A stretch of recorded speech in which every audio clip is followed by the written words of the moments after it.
السلام علیکم ناظرین کرام، نئی ویڈیو میں آپ کو خوش آمدید کہتے ہیں۔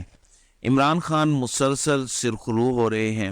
گزشتہ رات مہر بخاری کی جانب سے ایک انٹرویو کیا گیا سابق وزیر خزانہ حفیظ پاشا صاحب کا۔ حفیظ پاشا نے بتایا کہ عمران خان کے دور میں کوئی ڈیفالٹ کا خطرہ نہیں تھا، زر مبادلہ کے ذخائر بہت اچھے تھے اور کووڈ-19 کے باوجود پاکستان کے زر مبادلہ کے ذخائر کے اندر مسلسل اضافہ ہو رہا تھا۔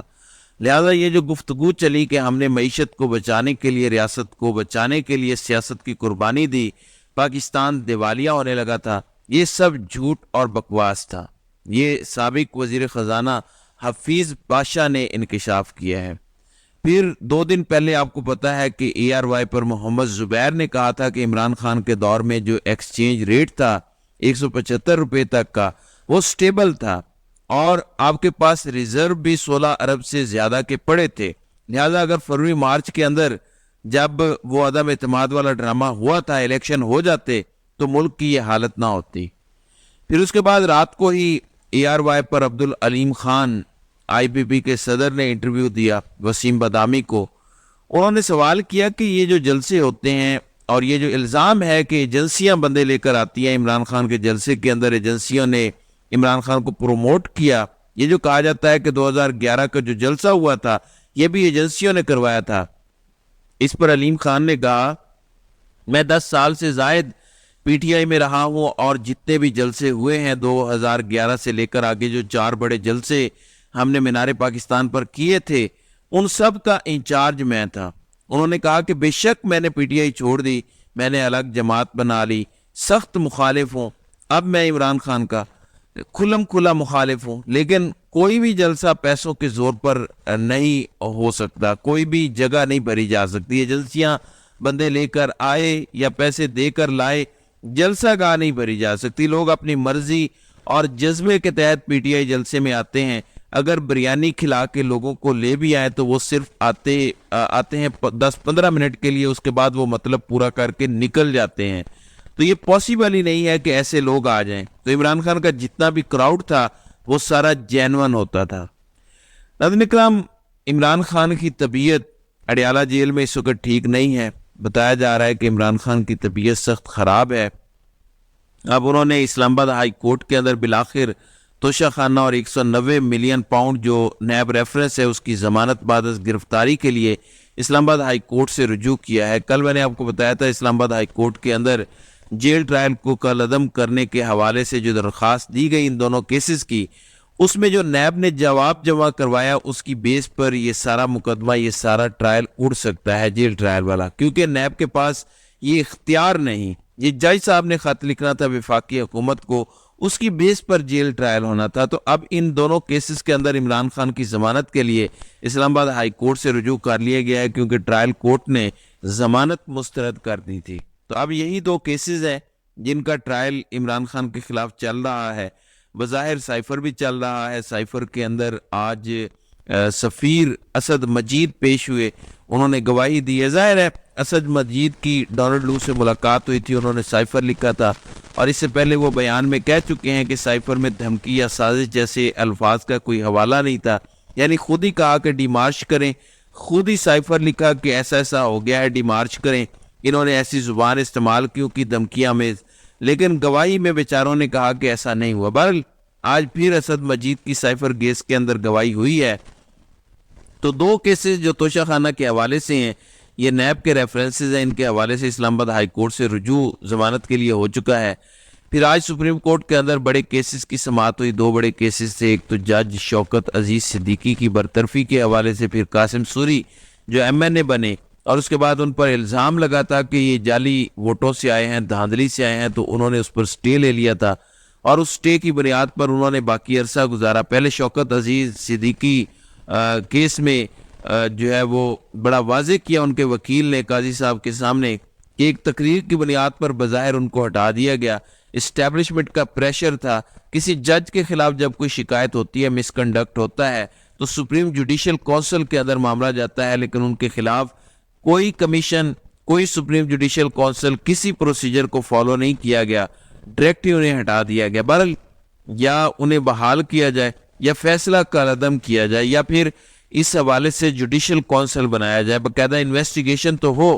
اگر فیض حمید صاحب مکر رہے ہیں اور وہ اپنا وکیل لے کے آئے ہیں تو پھر بھی اس حوالے سے کوئی انویسٹیگیشن تو ہو. اب خواجہ حارث بڑے تگڑے وکیل جنرل فیض نے کیے ہیں. بہرحال اب لمبی چوڑی سماعت ہوئی, اس میں ہم نہیں جاتے. جو فیصلہ محفوظ ہوا اس میں جو 4 سوال پوچھے گئے قاضی صاحب کی جانب سے, وہ ذرا سنیے گا. سپریم کورٹ نے 4 سوالات پر فیصلہ محفوظ کیا ہے. سوال نمبر 1, اگر جسٹس شوکت عزیز صدیقی کے خلاف انکوائری آئین اور قانون کے تحت نہیں ہوئی تو اس کا نتیجہ کیا ہوگا. نمبر 2, شوکت عزیز صدیقی کی عمر 30 جون 2021 کو 62 سال مکمل ہو چکی, یعنی وہ ریٹائرمنٹ کی مدت کو پہنچ گئے. اب اپیل منظور ہوئی تو کیا ریلیف دیا جا سکتا ہے اور ثابت ہو جاتا ہے کہ ان کو زبردستی ہٹایا گیا تھا. نمبر 3, کیا سپریم جوڈیشل کونسل کو معاملہ دوبارہ بھیج سکتی ہے. اور نمبر 4, اگر کونسل کی کارروائی کی ضرورت نہیں تو کیا شوکت عزیز صدیقی کی تقریر بذات خود کوڈ آف کنڈکٹ کے خلاف نہیں. اب یہ 4 سوال ہیں.